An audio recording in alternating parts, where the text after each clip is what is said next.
Bismillahirrohmanirrohim. Assalamualaikum warahmatullahi wabarakatuh. Apa kabarnya teman-teman hari ini?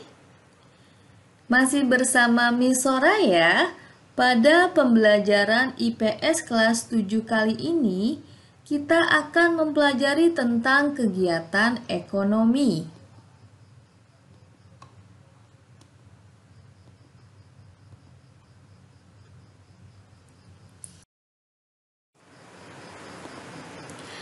Siapa yang suka atau pernah makan di kafe? Rata-rata dari kita pasti pernah makan di kafe. Saat makan di kafe, tanpa sadar, kita sedang melakukan kegiatan ekonomi loh. Kegiatan ekonomi yang kita lakukan saat makan di kafe adalah kegiatan konsumsi.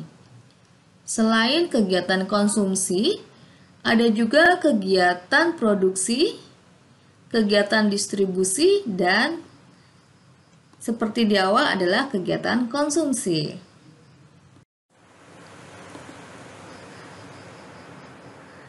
Tahap pertama dari kegiatan ekonomi ialah kegiatan produksi. Lalu, produksi itu apa? Jadi, produksi adalah kegiatan menghasilkan atau menambah nilai guna dari barang atau jasa.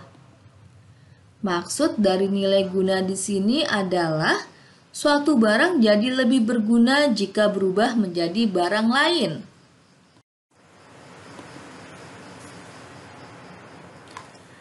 Berdasarkan pengertian produksi tersebut, dapat disimpulkan bahwa nilai guna suatu barang akan bertambah bila barang tersebut diolah lagi dan menghasilkan barang lain.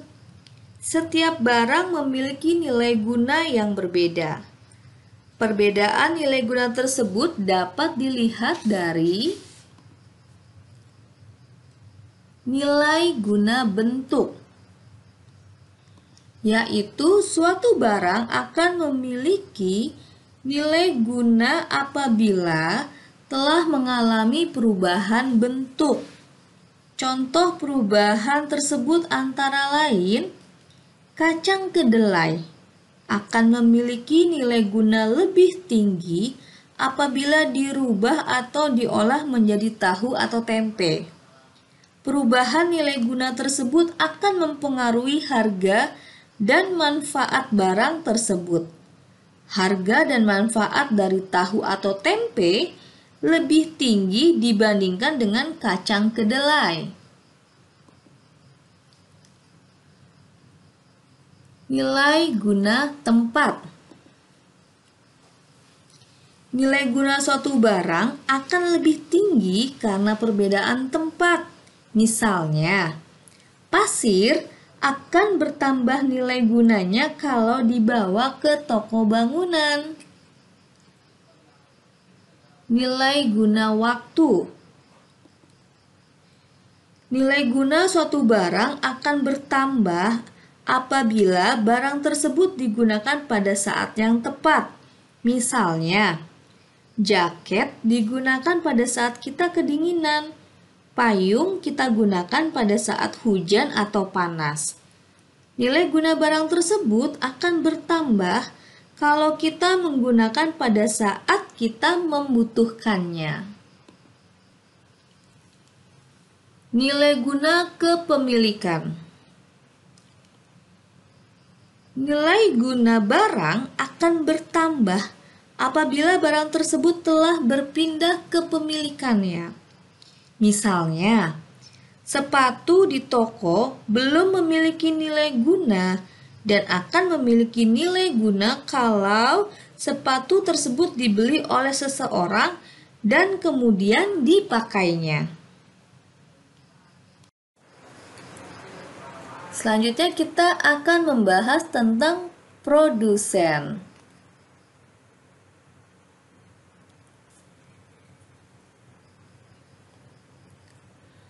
Orang atau lembaga yang menghasilkan barang atau menambah kegunaan barang disebut produsen. Produsen adalah orang yang melakukan kegiatan produksi.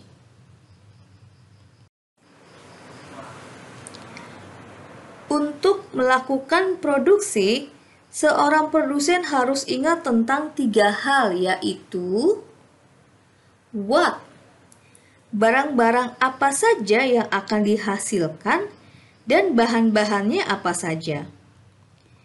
Ini berhubungan dengan tujuan dari produksi itu.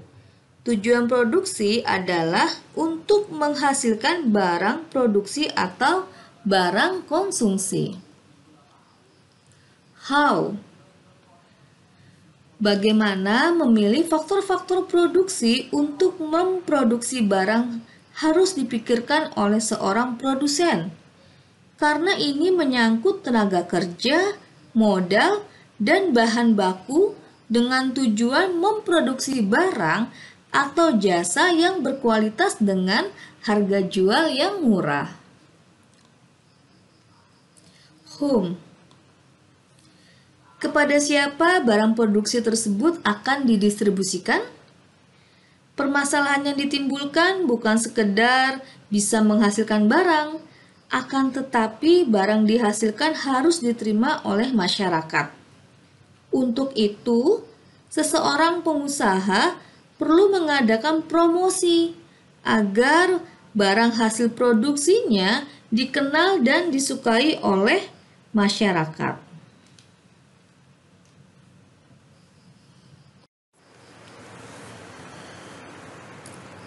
Setelah memahami tentang produksi dan nilai guna, kita akan membahas tentang faktor-faktor produksi yang digunakan untuk memproduksi suatu produk atau barang. Produksi memerlukan faktor-faktor produksi atau sumber daya ekonomi, yaitu sebagai berikut. Sumber daya alam, tenaga kerja, modal, dan kewirausahaan. Sumber daya alam. Sumber daya alam adalah bahan-bahan yang ditemukan di alam dan dapat digunakan untuk keberlangsungan hidup manusia. Sumber daya alam adalah faktor produksi yang disediakan oleh alam sebagai bahan mentah atau bahan baku produksi.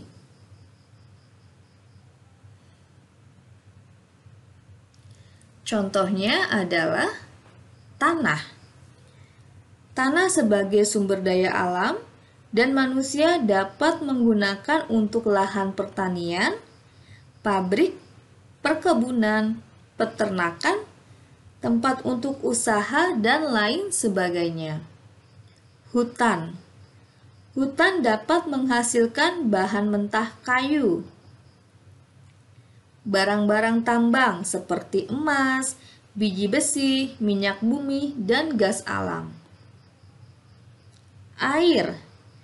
Air dapat digunakan untuk pengairan atau bahan baku lainnya. Faktor produksi yang berikutnya adalah tenaga kerja. Tanah atau lahan yang dimiliki oleh produsen tentu tidak bisa mengolah sendiri. Faktor yang kedua adalah tenaga kerja. Tenaga kerja ini bertugas mengolah lahan atau tanah. Jadi produk atau barang yang kita gunakan bisa dihasilkan. Jenis tenaga kerja adalah tenaga kerja terdidik, tenaga kerja terlatih, dan tenaga kerja tidak terdidik dan tidak terlatih. Tenaga kerja terdidik adalah tenaga kerja yang menempuh pendidikan formal. Contohnya tenaga kerja ini antara lain dokter, guru, konsultan, dan lain-lain. Tenaga kerja terlatih adalah Tenaga kerja yang memiliki keterampilan yang terlatih, seperti montir, sopir, penjahit, tukang cukur rambut, dan lainnya. Tenaga kerja tidak terlatih dan tidak terdidik adalah tenaga kerja yang tidak punya keterampilan, seperti tukang sapu, tukang sampah, dan kuli bangunan. Faktor produksi yang berikutnya adalah modal. Modal, kamu pasti sering dengar kata modal kan? Modal tidak hanya berupa uang, tapi bisa juga berupa mesin dan bahan yang digunakan untuk proses produksi. Modal adalah segala hasil produksi yang dibuat manusia dengan tujuan untuk menghasilkan barang-barang atau jasa-jasa lain. Modal tidak hanya berupa uang, tetapi bisa juga berupa barang, contohnya gedung, mesin, bahan mentah, atau bahan baku yang digunakan dalam proses produksi. Dan faktor yang terakhir adalah kewirausahaan. Kewirausahaan adalah kemampuan seseorang atau beberapa orang untuk menyatukan semua faktor produksi agar dapat menghasilkan barang tertentu. Kemampuan menjalankan suatu perusahaan sehingga perusahaan tersebut dapat berjalan secara efisien dan menguntungkan. Nah, kewirausahaan ini sangat besar peranannya dan sebagai penentu dalam pelaksanaan serta hasil yang ingin dicapai. Jadi, di antara 3 faktor produksi di atas, ada yang harus mengatur supaya proses produksi berjalan dengan baik dan sesuai rencana. Kegiatan ekonomi yang selanjutnya adalah distribusi. Setelah produksi, kegiatan ekonomi selanjutnya adalah kegiatan distribusi. Distribusi merupakan penyaluran hasil produksi berupa barang dan jasa dari produsen ke konsumen untuk memenuhi kebutuhan manusia. Tujuan distribusi yaitu membantu menyalurkan barang dan jasa hasil produksi dari produsen ke konsumen, mempermudah konsumen untuk mendapatkan barang kebutuhannya, membantu produsen untuk menjualkan barangnya, dan membantu meningkatkan kesejahteraan dan kemakmuran masyarakat.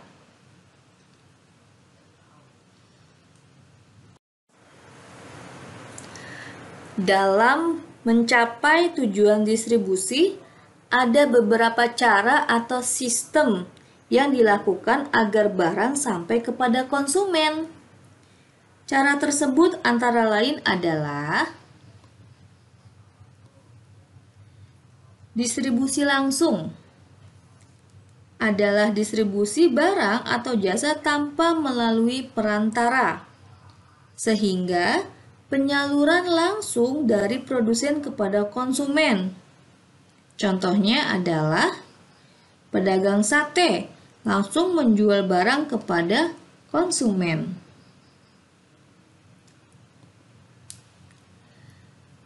Dengan sistem semi langsung adalah sistem distribusi dari produsen kepada konsumen melalui perantara yang merupakan bagian dari produsen. Contohnya, pabrik tekstil menyalurkan kainnya melalui penyalur khusus.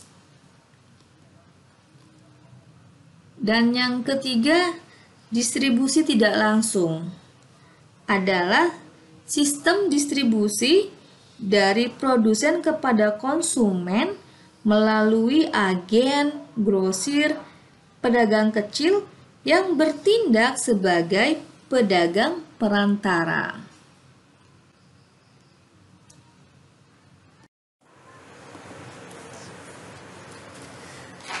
Kegiatan ekonomi yang terakhir ialah kegiatan konsumsi yang dilakukan oleh konsumen. Konsumsi adalah penggunaan barang dan jasa yang secara langsung akan memenuhi kebutuhan manusia. Konsumsi adalah kegiatan ekonomi yang mengurangi atau menghabiskan nilai guna dari barang dan jasa. Pelaku konsumsi bisa individu, perusahaan, bahkan negara. Pelaku utama kegiatan konsumsi yaitu rumah tangga keluarga. Tingkat konsumsi suatu keluarga dapat berbeda dengan keluarga lainnya. Perbedaan ini dipengaruhi oleh faktor pendapatan, jumlah anggota keluarga, gaya hidup, latar belakang pendidikan, atau lingkungan tempat tinggal.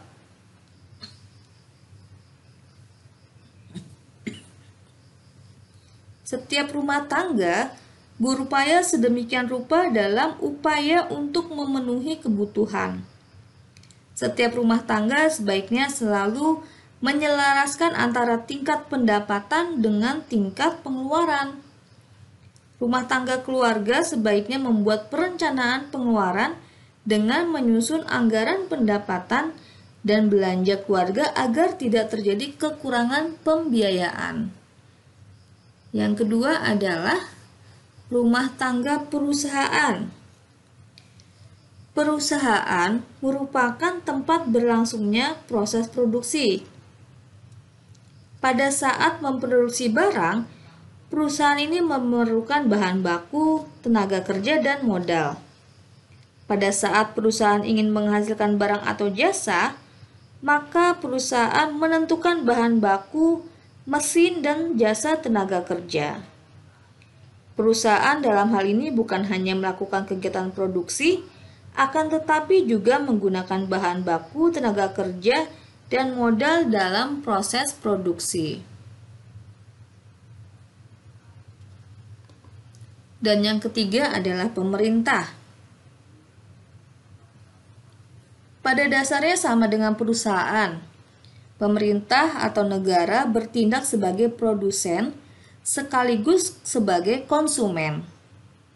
Tujuan konsumsi negara berbeda dengan rumah tangga keluarga dan perusahaan. Konsumsi negara bertujuan untuk memenuhi atau melayani kebutuhan masyarakat. Biaya yang digunakan untuk konsumsi negara berasal dari masyarakat. Negara setiap akhir tahun membuat rancangan anggaran dan belanja negara yang nantinya harus disetujui oleh DPR. Hal ini dilakukan agar pengeluaran pemerintah dapat sesuai dengan kebutuhan dari masyarakat. Nah, demikian tadi pembahasan tentang kegiatan ekonomi. Semoga pembahasan tadi mudah dimengerti dan dapat bermanfaat. Terima kasih. Wassalamualaikum warahmatullahi wabarakatuh.